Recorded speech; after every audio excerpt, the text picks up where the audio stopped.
Back in the day, there was one surefire way to know you had one serious gunpla on your hands, and that is this, the plastic handle on top.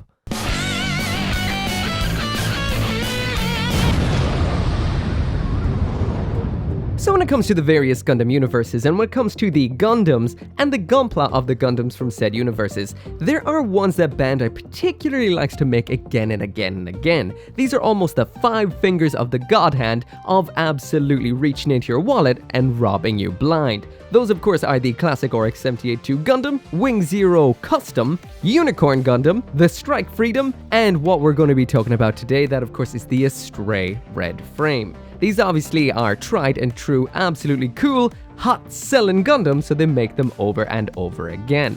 Now this one right here, this one is a little bit on the special side to me because I have put off buying this for absolutely years, well over a decade at least.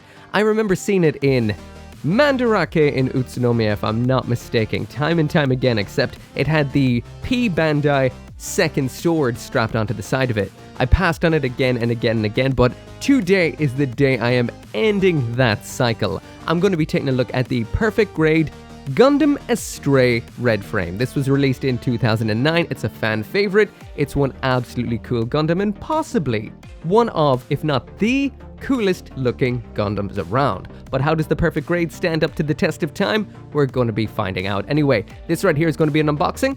So that means if you've got questions for the actual review that you would like to, well, see happen or be answered in that review, drop them down there in the comments now. But let's get this thing out of the box and see what's in store. So when it does come to the box, it is an absolute beast. Now, I will mention it's a little lighter than I would expect it to be. Again, this is a little bit of an older Master nothing, perfect grade, so that does mean it may not have as many parts as something we would have seen post this thing's release, like the Unicorn, the Exia, or even the Perfect Strike Gundam, but it's still such a glorious box. We've got lots of nice box art depicting the Gundam itself, looking absolutely cool. I cannot wait to get it built. We've got some actual details about the actual mobile suit itself. And one thing that really does impress me is the way they've kind of embossed the kanji on the top of the box, which is really, really, really slick. Besides that though, it's a little bit plain, but at the same time quite iconic. The metallic red, also a very, very nice touch. Alright, so finally about time to take a look at what is inside this box. Once again, if there's something you want to ask for in the full review that you'd like to see, drop it down there in the comments. Now, this is huge. I can barely fit this thing into frame. It opens on the side like that. And we've got a big, mighty, hefty amount of runners in there. So this is interesting. We've got some kind of sectioned off box piece right here. I'm not going to do anything with that just yet. That might be just to keep this right here separated out. So this will give you an idea of just how gargantuan this kit right here will be when finished. Just look at the length of that blade. And that doesn't even have the grabby end attached onto it just yet. That is awesome. So over on this side, we've got plenty of plastic. I see some sticker style decals and decals in there. Over then here, we've got this interesting piece separating it, which seems to be keeping the manuals and whatnot intact. What is this? Oh, there's a little bit of a kind of manga in here as well. So it's Gundam Seed Astray, Perfect Grade Edition. So maybe just a little bit of a story to go with this. I'm not sure if this is canon or not, or just to kind of showcase the kit in action.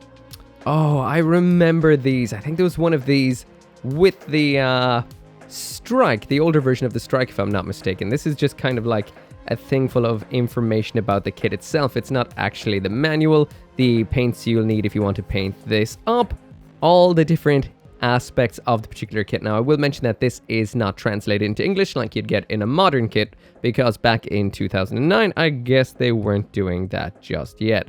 But that is a definite shame because there is a lot of cool information in here. Would be nice that when they actually do reissue these, there would be a translation as well, but sadly, there isn't one.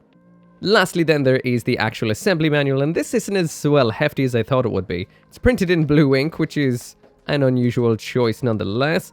This does look quite old school in its assembly, but overall, not looking too bad at all. But still, might take a little while. Alright, let's move this off to the side and take a look at the runners. Whipping out the old trusty Char knife. Actually, I need to get a replacement blade for this sometime soon, because it's towards the end of its life, and it's a bit on the blunt side. Alright, first bag. So first up in here is Runner O, and this is essentially just a bunch of chromed out parts, which have been given a bit of a mechy or a chrome finish. This is ABS at its core. It does feel flexible enough. Sometimes these chromed out bits are quite easy to break, but yeah, we've got pistons, and more pistons, and more pistons in that classic perfect grade kind of way. Next up in here, we've got the decals. Now, I really do feel like I've been transported back into the past by these. So first off, we do have stickers included in here, and these, well, they seem to be eyes, or at least the mask section of the eyes in the head camera, but not the actual eyes themselves. I haven't seen these in a kit in so long. So these are the rub-on style of transfer. These used to be my favorite style of transfer. Basically, they're like this. You just cut them out, you just tape them or something similar onto the surface of the Gundam, then you rub the absolute shit out of them until they are attached on. These do look quite nice. These always apply quite cleanly if you don't fail. I've never found them too problematic, and they tend to hold up nicely enough over time. Now this is not awesome at all.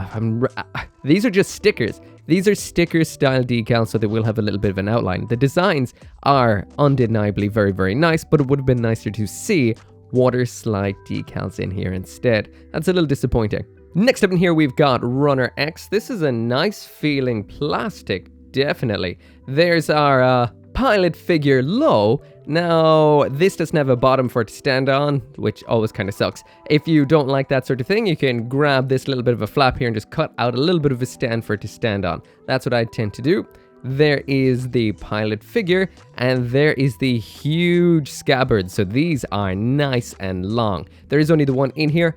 As far as I know, the extra one is a P Bandai exclusive. The next runner we have in here is Runner Y. This is rocking some more aspects of the weaponry. So we've got the beam rifle, nice and big. Not a lot of real extra or layered detail on that. It's just mainly molded in. And we do have some, or at least the internal aspect of the hilt of the sword. Runner V here is some more chromed out parts. This catches the light so nicely. This is a nice chrome, especially because it doesn't seem to be used on too many aspects. Just the actual guard for the sword, as well as this end pommel piece right here, and these parts from the end of the scabbard. Next up in here, we've got this yellow bag, which seems to contain some kind of spring aspects, an LED, and a singular screw. Runner H is the red. This is an extremely nice shade of red. We've got that iconic red frame blade antenna right there. Some aspects which look like they're off the legs, possibly the arms. These are from the shoulders, so I've never seen these. I've built a lot of red frames, but never seen a piece quite as big as that. So this, of course, is part of the red frame. No, you're not just seeing in double vision. There is actually two of Runner G inside of it, some more red aspects of the red frame. Runner A is the classic multicolored runner, so we do have white aspects, including the muzzle section of the face, the top of the head, the clear parts which are in a classic kind of glassy color. They're not really as color saturated as you'd see in clear parts these days. They have a nice shine to them, and we do have some light gray of the torso and the sides of the head. A tiny little runner. This is Runner A1, which seems to be, if I'm not mistaken, parts off the cheeks, or are these off a weapon? Not sure. Runner K doubled up once again. These seem to be made, well, they're definitely made out of ABS like it says up there. So these are joint aspects, which will be a little bit rougher and tougher than some of the other red frame aspects we saw before. And I'm not sure, but this could be a deeper shade. Let's check. Yep, definitely in a deeper shade of red than these very bright red parts we saw before. So we have two shades of red in this kit. Next up is Runner C, which is another doubled up runner. So white armor sections in absolute pure white. There is a beam saber. The section's not too sure. That's off a leg if I'm not mistaken. So just some repeated aspects of armor. Runner L is, well, there's two of them as well. These are ABS darker red sections of some of the joints. Now this seems to be kind of funny. This, of course, is the beam saber beam. It's a nice beam, by the way. We've got some sparkles in there, some glitter to actually make it look like it's crackling with Minovsky or whatever particles they are in seed. But as far as I can see, there's only the one of these, and this kit has two beam sabers, so maybe there's another one further in. I guess we'll see. Runner N1, these are the darker sections. This is not a true black. This is a very dark gray. So that's what's on the backpack as well as one of the feet here, but I'm sure we're going to see some more feet parts later. Runner J, some joint parts. This is a single runner, so that means these are only built once, so there is your waist aspect. And for the side skirts, this does look similar, and I know this is heavily based on the Strike Gundam, and this does say it's from 2004, so this is from the Perfect Grade Strike. Runner I, this is duplicated again, just some more ABS joint aspects. Nothing too exciting. Runner N, and there are two of these. These are ABS joint aspects yet again, so it seems like building the red frame that gives this kit its name will be what you'll be spending most of your time doing during the build. A little bit of a break in the sea of red. I'm seeing some leg aspects. These are huge plates. A modern Perfect Grade might have broken them down a little bit, so it seems like the actual armoring up of this kit won't take too long. Oh, these are interesting. I haven't seen these in quite some time. So this is a little sticker sheet of little rubber pads. This attaches onto the soles of the feet so the kit doesn't slip. This is something they only did, I think, in the Strike, and maybe this kit, well, of course this kit as well, because it's based on the Strike, and that's, well, I don't know, unique to say the least. There is the matching set of feet parts in that dark gray. We do have some polycaps in here, which is very funny, I guess, for a Perfect Grade build. These are straight, once again, out of the Strike Perfect Grade, which was a great kit and held together great, so these do their job. Next up in here is Runner E. This is quite funny because this is shared with the Strike Gundam and actually has your tiny little Kira on there instead of, you know, your low for this kit. So you do have a spare pilot figure, which I guess you could probably cram in if you really wanted to. Runner F is more the ABS parts in that bendy ABS. D right here is more ABS parts. These look like you're going to be seeing some of the torso in here. These are some very large segments. There is the second Beam Saber beam, so it seems like Bandai didn't leave us high and dry with one, thankfully. The next bag features some hard and soft. Here's the soft. We've got two more runners of these polycaps. These are 2004, so from the Strike again. And the hard aspects are these, so there is metal parts in the build now. This was probably present in the Strike as well, I just don't necessarily remember, but this is cool. They're painted in a nice shade of red, but they are definitely metal. Next up, we've got one of these pre-molded runners. This is for the hands, so it is nice to see the Red Frame Astray's hands actually color separated into the way they're meant to be, which is the white, red, white of the joints in the hands. There is the armor schneiders. I'm not sure if this kit even uses armor schneiders. These are color separated funnily. I don't think it is. I think that's a leftover from the Strike. And there is the eyes of this kit, which are also done in that kind of interesting color separated sort of way where the eye section is clear, and I assume that's where we'll be using that included LED. Next up in here is Runner Z, and I don't know if I've ever seen a kit with its runners run the gamut from A to Z. It probably skips a few because it's based on another kit. But yeah, these are parts of the hilt from what I can see, and I guess this is off the scabbard. But seriously, Runner Z. Runner P is more dark gray parts. This is of the chest right here, so some chest armor, cockpit armor. These are from around on the chest.